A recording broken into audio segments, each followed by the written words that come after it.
Hey, Alexa. Hi, Welcome to the podcast. Glad to have you here. thanks for having me. I wanted to start off with a extra brief today guided meditation, if that works for you. All right, I'll try to contain myself to like a few minutes. So that'll be especially good for me because I'm a little frenzied from programming meetings. So let's just begin by finding a comfortable position. I think we're both sitting, if that's good.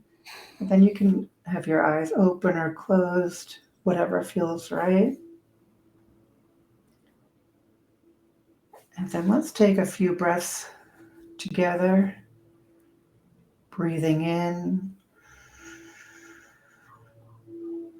and out.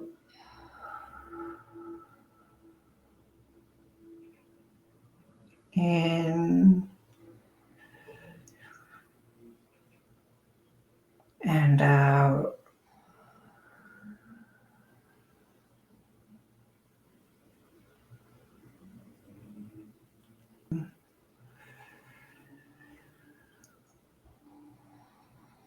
And out.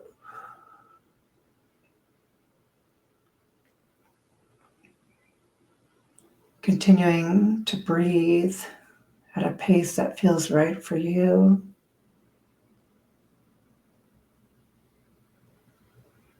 But anchoring your awareness to the inside of your nostrils.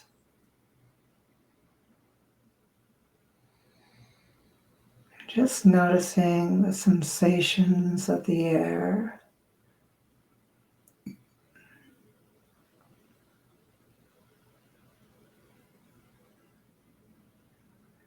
Now is not the time for planning or solving problems. Just relax and notice what's going on.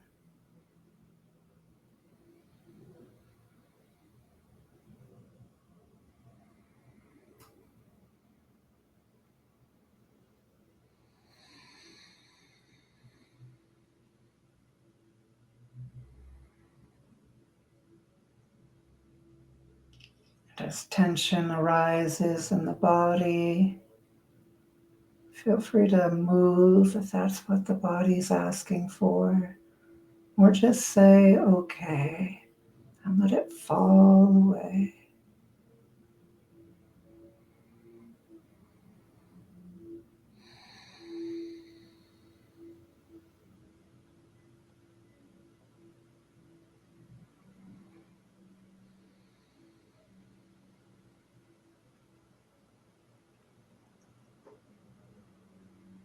Still anchored to the breath, I want to spend about 30 seconds just adding words in our mind to connect with what's happening. Staying anchored and describing this experience.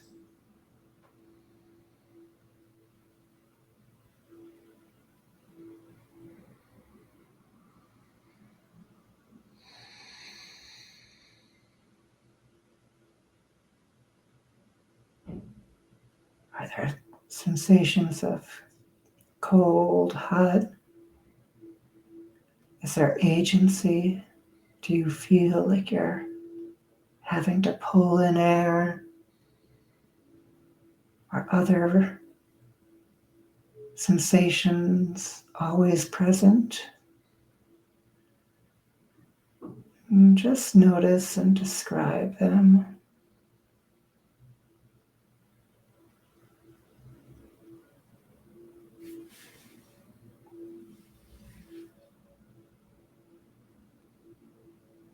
And then let this internal conversation, this description, fall away, but continue that awareness. Just feeling and experiencing.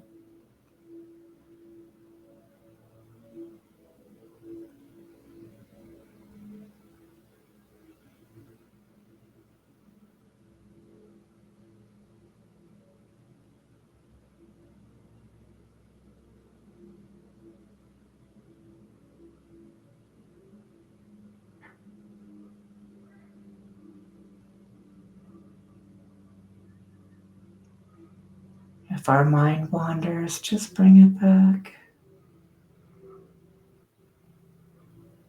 Allowing the relaxation to become deeper. And lastly, or near lastly, just connect to appreciate something about this moment.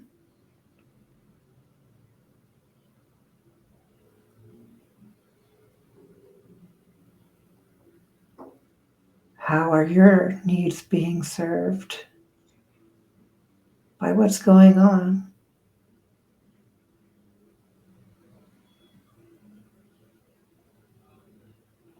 And just connect with that in whatever way feels right.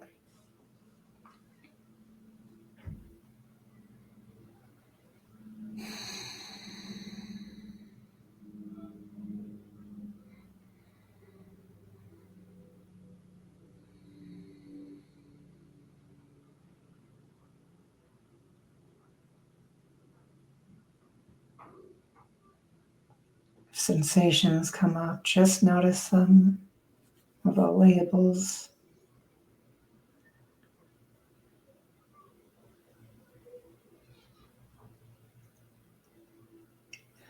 One last breath in together, breathing in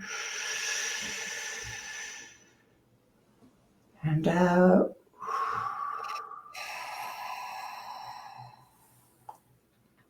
And when it feels right, I invite you to come back to this space, open your eyes if they're closed, and share anything that feels right that came up or that you're feeling now.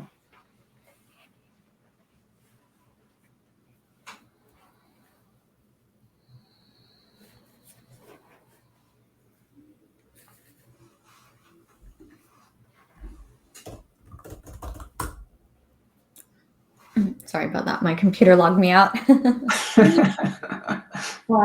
Yeah, no, I'm feeling great. I'm honestly feeling ready to have this conversation, and I'm excited to be here. Well, I'm excited to have you. We had a short discussion at the last podcast about the meditation putting the computer to sleep. So it sounds like that happened this time too. Yeah, quite literally. Yeah, I'm becoming the computer whisperer. I guess I can start. If you'd like to introduce yourself in whatever way feels right. Yeah, for sure. So my name's Alexa Gilles. I'm a relationship counselor and coach, and I've been working with both individuals and couples for nearly a decade now. I love working with couples who are in sort of the first years of their relationship, who are still sort of building that strong foundation and helping them break the cycle of conflict, communicate with ease, and find sort of the tools and skills they need to be able to maintain a strong future together. Thank you for that. Well, immediately I become curious about what interests you about working with couples in their first year. I love the question because it's something I enjoy talking about. So, because I've been doing this for a while now, I've sort of had the luxury of working with a range of couples. And I find that when couples come in sort of sooner rather than later, they have the best chance of success. So, on average, couples will wait 6 to 7 years before they seek out any kind of professional support, by which point one or both partners may already have one foot out the door, or their problems will be more deeply entrenched. And so it becomes a lot harder to work through things at that point than when couples seek support early on, still sort of love each other, still feel motivated to work on things, and are sort of catching those things before they become really big. So my interpretation is that there are different stages. And I'm going to ask you about that. Within the first year, you often get them at a still moldable stage where with your experience and knowledge, you have the potential to tap in and shift it to create a greater likelihood of success for their relationship. Yes, exactly. And so, yeah, I'm curious about, well, what stages do you often see with your clients? And yeah, what do they look like? So there are 5 stages, and it can be called a few different things. I think the ones that people most commonly know or think about are the honeymoon stage. So I don't often get couples in the honeymoon stage because everything is sort of great, everything is rosy at that point, and so they're not usually at a point where they're seeking support. Have Um, you ever had someone like in the honeymoon stage and they're like, well, we just want to make sure we're we're aligned to the criteria. Yeah, I've actually had a few of those more so recently. I think people are sort of changing now and seeing couples counseling or couples coaching as less of something you do when you're in crisis and as more of a preventative measure. But for the most part, I tend to get couples who are already noticing some issues. They're maybe not fighting a whole ton, but noticing patterns in their conflict and want to get support to move out of those repetitive conflict cycles. So we've got the honeymoon stage and then really the non-honeymoon stage with all these problems. Is Do you have any categorization for the other ones? So I would call that the power struggle stage, and it's basically a make or break stage. So a lot of couples will break up once they get to the power struggle stage if they don't know how to effectively move out of it. Because what you'll see is they will either sort of fight and get to the point where they feel like they have irreconcilable differences and break up, or they will, let me think of how to word this, stay together but feel like they've settled. So they may not break up, but they'll feel like they're roommates more so than lovers. So they're discontent, that chemistry starts to fade, maybe the joy of it. They'll start to feel like if they stay together and they're not necessarily having a ton of conflict, but they're avoiding conflict, they'll maybe get along or be able to work well as roommates, but they will lose that spark and sense of deep connection. So I'm trying to understand clear indicators of the power struggle stage. Because I imagine like a lot of people have conflict, but it's either how much conflict or the ability to resolve conflict. Yeah. So your question is, what are some indicators that you might be in that stage? Or examples, yeah. So I guess to help vivify what that looks like. Yeah, I mean, let me think about that for a second, but essentially it can look a few different ways. So you'll either have couples who are in a push-pull dynamic where one person will want to sort of talk through things right away, and the other person will want to sort of avoid those conversations and sort of stop that as quickly as possible. And so that's sort of a cycle that you commonly see with heterosexual couples, with women wanting to talk through things and men wanting to avoid conversation. Again, I'm not saying that applies to all men and women, but it's something that we tend to see in heterosexual couples. The other way it can look is two couples who avoid. So they will maybe tell you that they never fight, and that's not always a good thing, because if you're not fighting, it usually means you're not talking about things. And so that's where that sense of connection or initial spark can start to fade away. So the push pull and the avoid. Uh, I wrote avoidant and the push pull dynamic. In the push pull, women want to discuss things. This is often the case in with your clients. And men, I kind of want to say avoiding it. So it's like we either have one avoider or we have two avoiders. Yes. And then we can also have two pursuers. So that's two people who sort of want to talk through things when they're still heated. And so that can look quite confrontational or spicy. I don't know what you want to call it. But that's where you have two people sort of trying to get their point across when they are in fight mode. Two pursuers, but in fight mode.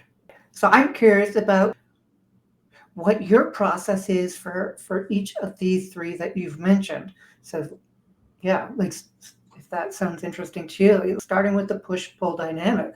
People come to you and the woman's like, I always want to talk about it. And he says, you're too emotional, or he goes like, I'm playing video games. Like what do you do at that point? Yeah, for sure. I mean, I think with all of those presentations, the process is essentially the same, which is to sort of identify the fight cycle. So, what are our patterns here? How do we get into things? What are the things that we each do that causes those fights to spiral? So, getting clear on sort of each person's triggers as well as how they trigger the other. So, that would be sort of the starting point. And then it's really a matter of figuring out what you need to do instead, right? So if you've identified that, I'm going to make something up here, your partner raising their voice is one of your triggers, and what you do in response is shut down, then we want to look at what you can do differently that's going to lead to more productive conversations. Let's say, making an example up, that every time my partner wanted to talk about something that bothered her, I immediately said, not now, and went to play video games. And then we went to you. So you would you would start by saying, we need to look at and understand my triggers, or I guess So I would want to look at the whole dynamic, right? Because it's never just one person's fault. It always takes two to tango. So I would want to help you and your partner in this example understand how you get into things and what it is that causes you to shut down, right? So what is your partner doing that may be contributing to that? And that's not to say it's their fault, but oftentimes the other person's behaviors can be quite triggering. I think letting that sit in. Let me know if you need me to clarify anything. So something I might ask is, tell me more about what makes you want to go and play video games whenever your partner tells you there's something they want to talk about, right? But what about that is triggering to you? So is it their tone where you're already sort of assuming that they have a problem and are going to criticize you? Is it something else? Is it because you feel really uncomfortable with those kinds of conversations? So I would really want to go a little deeper with that to help the partner understand what causes them to shut down. So you offer, we'll say the male in this case, some empathy and understanding. Is it often difficult to even get that? Because I imagine like maybe he's even shutting down in these instances. Is it difficult what problems arise? What's your experience often like in these events? When I'm trying to get the partner who's shut down to open up? Yeah, that's a great question, actually. It depends. Some people are more self aware than others. So some partners will be able to sort of quickly say, hey, this is what happens for me. Maybe they don't go into a ton of detail, but they can identify it. Whereas others may have a harder time understanding where that trigger comes from. And it almost always goes all the way back to sort of family of origin stuff. So to our experience growing up in our, you call it, in our childhood home, or in our, in our childhood home. Let's go with that. So it makes me think therapy. So you ask them these questions and it lets them open up. They feel safe, and very often it brings back memories from whatever happened in their childhood. Sometimes it can bring up memories. Other times I'll sort of prompt them to go there if I think it would be useful, because if that person can understand, oh, okay, this is where the trigger comes from. It's not just my partner who is triggering me, but there's a story there, there's an injury or a wound, then that can actually help them avoid sort of blaming or pointing the finger. And it can help their partner have more empathy and understanding towards them. So there's more empathy and understanding created in this 3-person event. And are there like recommendations or exercises you give for next time? Yeah, for sure. So once they have sort of that initial understanding, there's more empathy, there's more self-awareness, then we want to look at, okay, what do you do with those triggers, right? Because it's one thing to know that you're triggered, it's another to know how to manage them. So that would be sort of the next step, is giving them ways to sort of catch themselves when they're triggered and take sort of pause or time out, and then use that time to regulate or get back into their window of tolerance. So I guess concretely, and I'm trying to think of like in my own life, Mm-hmm. I notice just immediately what will come up in me is like an aversion. I want there to be a separation. You need to leave or I need to go away. And Yeah. that's where like consciously in recent times, that's what I sense. And so in this situation, I notice that. And what would you recommend for me in that case? So a break or time out is probably what I would recommend, because if you're wanting to shut down or get away from the conversation, it means that you are in flight mode, right? So you are not in a place where you are going to be able to have a productive conversation. Because when we go into fight or flight, logic goes out the door and we lose the ability to problem solve, to empathize, and to think through problems in a clear and concrete way. So being able to distinguish flight mode.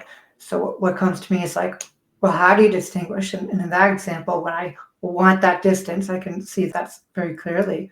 But for other people in their avoidant tendency, like Yeah. I guess where do they discover, draw the line, and even create more space so that that flight mode is further and further away? So are you asking what are some other indicators or cues if it's not obvious to someone that they are shutting down or going into flight mode? What am I asking? I think I'm asking multiple questions. One is yes. What are the indicators, and at what point do we go and recognize, like, hey, I'm no longer in a position to offer empathy to myself or anyone else, Yeah. and this conversation is not going to be very productive, and I need to take some distance. So that's why it's so helpful to sort of go through the fight cycle first, and sort of map out what are the things that come up for you. So usually there will be certain behaviors, negative thoughts, feelings, physical sensation. Those can vary, but I think in general, indications that you're in flight mode are wanting to shut down, maybe talking, but talking less, having a slower time responding, feeling defensive. There might be physical sensations as well. So anything like that that tells you, hey, I'm not enjoying this conversation, is probably a sign that it would be a good time to take a break and just sort of check yourself out. So then I think, okay, well, you may be able to notice that about yourself, and it's probably a useful skill to notice that about your partner, whether Yeah, for that's sure. having a conversation and also just visually or any other sense, just noticing, okay, when have they lost empathy? Yeah, or when, I think more simply, when do I feel they're not listening, right? If you feel you're not being heard or that your partner isn't listening, that's a pretty clear sign that one of you is shutting down or is getting defensive and listening to defend. I think I had at least two questions. I feel one, and it's like, what happens when you have a partner that pathway to that space is minimal, or that they're just not great at being empathetic? I'll answer the latter. So what can you do if your partner is not very empathetic?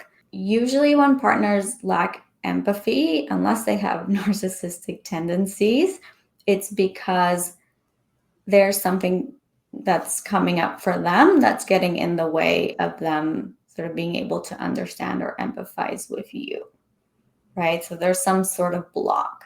And it happens a lot, actually. It happens a lot when we look at sort of the fight cycle and then the patterns that typically show up in that. So I would want to understand what gets in the way of them having empathy. And they would probably say something like, well, it's hard for me to have empathy for my partner when I don't feel understood, right? Or when I've told them something, I don't know how many times, and they're still sort of doing the thing that I've asked them not to do. I think about, what do you do then when there's a very strong, or what do you recommend for your clients when there's a very strong, seemingly unending need for empathy, where you can't get your needs met, you can't get understood because they're not at a place to hear you?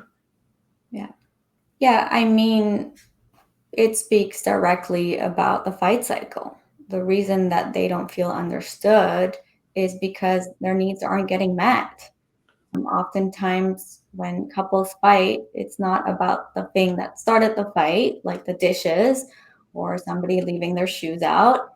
It's about not feeling heard and understood. And oftentimes, it's because they have opposing needs. So, for one person, it might be space, whereas for the other person, it's being able to talk things out and feel validated. So it might be that you can't meet their needs in that moment, and you're just not going to get heard. The way I sort of think of that is we have two opposing needs, right? Let's go with the pursuer or distancer example. One person needs space, the other one needs to talk things out and feel heard. How do we work together so that you both get what you need, right? And so maybe it's taking a pause so that the person who's feeling shut down gets that and is able to take some time to regroup and recenter. But letting the person who needs to talk know that once they feel calm, they will come back to the conversation, right? And then having that conversation calmly so that the other person is also getting what they want or need. I think I want to clarify. Like, I've had conversations where the person I'm speaking to responds in a defensive manner, regardless of my attempt to make them feel heard or to meet their needs. And sometimes I'm not sure this best strategy, or if there is a strategy that's possible to have their needs met so that I get heard for the needs that I'm missing. And that's perhaps what I'm asking about is, in these situations, have you found clients in these situations, and what is a potential solution or strategy in those situations? Yeah. So are you talking about clients who are very defensive and not necessarily open to looking inwards or understanding what's coming up for them? That's definitely an example, but not necessarily restricted to that. What can you maybe give me an example just so that I'm clear? That's a perfect example. Okay. Like, I'm fine with that example. Okay. I'm just saying, like, it can be more broad than that. So what do you do when someone is really resistant? Oh, sorry, it lagged a little bit there. Yeah, I mean, it's tough. And I think in those cases, I would recommend couples counseling, because if you're having a hard time getting past that resistance, then chances are seeking professional help is going to be your best bet, because then you have a trained neutral professional there to help facilitate conversations and work with the person who is resistant to try and break down some of it. But almost always when resistance shows up, it's because there's sort of hurt there that the person is consciously or unconsciously trying to protect themselves from. So that takes specialized training to do, which is why something like couples therapy can be very beneficial for those cases. Yeah, it makes me wonder, like, have you stumbled upon someone and it just takes years, or like what's the average duration you see that there's a blockage, and how long does it take to Yeah, chisel that down? totally. There's no set period of time, but it kind of goes back to what we started with why I love working with couples who are in the earlier stages or in the first few years, because when couples come in and one or both partners are resistant, it can take months or years to work through, and it doesn't always work, to be honest. Sometimes they're too far gone, or maybe they come in and learn sort of what they would need to do in order to change their dynamic and say, you know what, I don't want to be bothered. It's too much. I don't have the motivation. Can you tell someone or some couple is too far gone, but like very quickly or within a session? You just know it's not going to work out. I don't think I would ever say that because it's not my choice, it's theirs. I think that would be pretty unethical. But what I would do is sort of point out what I'm seeing. I might let them know what my concerns are and help them come to that decision themselves. It makes me think of Gottman and the research there. Mm, But I want to ask instead about you talked about narcissism. So about people not getting their needs met, not mm. being able to hear someone's needs. And you said there's usually a block, and I think, and I could be misquoting you, unless there's narcissism. So like I guess I want to unpack that and explore why you said that, if I'm remembering you correctly. For sure. I just want to sort of give you a heads up about time. So maybe wrapping up in the next 10, 15 minutes. So with narcissism, people who have narcissism don't have the ability to empathize.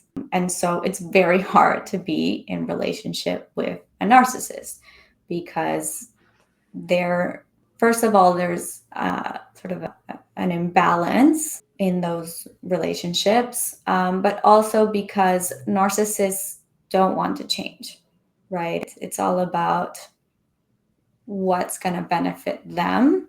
And they typically will sort of use people as a way to elevate themselves. So they're not interested in changing, right? Unless, it's going to be beneficial to them in some way or other.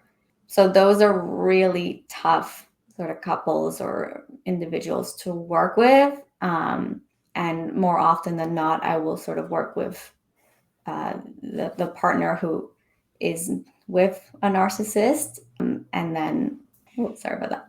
More often than not, I'll work with sort of the partner who is dating or married to a narcissist and help them understand sort of the kind of relationship that they're in.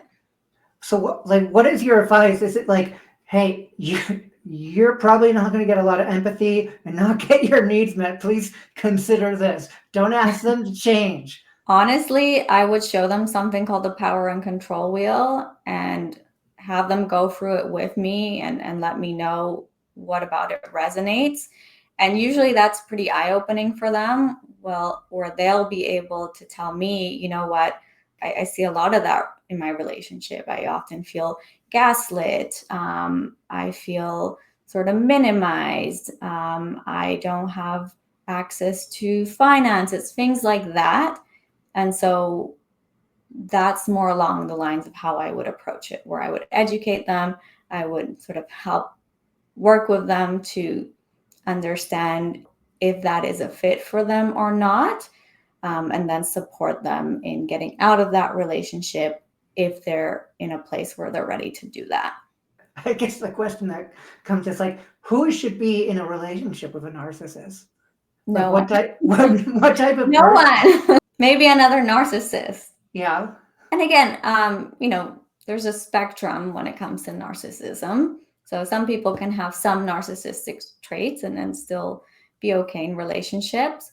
But a true narcissist is probably the hardest person to be in relationship with. Can we look at their desire to manipulate, their desire to not change as an unmet need as well, and like put that under that structure? Or is it deeper than that? I'd say it's deeper.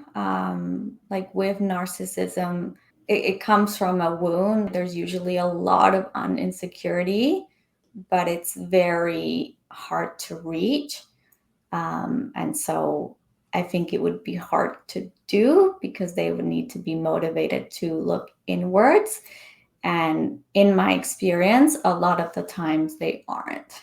So a major factor is willingness to change. If people aren't willing to It's change. everything. I'd say that is the most important predictor of whether your relationship is going to be healthy and successful or not. Do you think you could have your clients come in and do like a silly exercise, almost like the hokey pokey, and like be like, all right, now you have to raise your hand, now you have to do this, and get them to do things that are like reasonable but uncomfortable, and see if they're willing to do that? Is there such a willingness test? yeah. I don't know of one, but I love the idea of it. Yeah. New dating app idea. Everyone gets a willingness test. Yeah. Well, and sometimes people will say they're willing and then turns out that they aren't. So I think the true test is, do they show up and do the work year after year? When you tell your partner something they're doing or not doing bothers you, do they listen and actively take steps to try and improve that? And there's also a difference between them agreeing and wanting to, and then not being able to follow through. And someone that is truly willing will look at that and say, hey, I want to do this, but I'm having a hard time with it, and sort of go the extra mile to do whatever is needed to be able to shift that. Well, thank you. I wanted to give you a moment to express anything you wanted to our audience. No, this was great. Thank you so much for having me. I appreciate the conversation. I love where it went. I really enjoy talking about the fight cycle and my process when working with couples. In terms of what I want to say, I'm not I'm not too sure.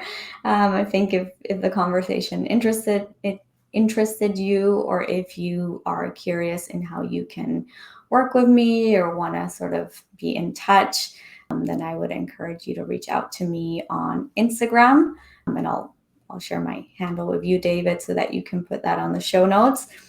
Like you, David, I also have a new podcast. Funnily enough, we both launched around the same time.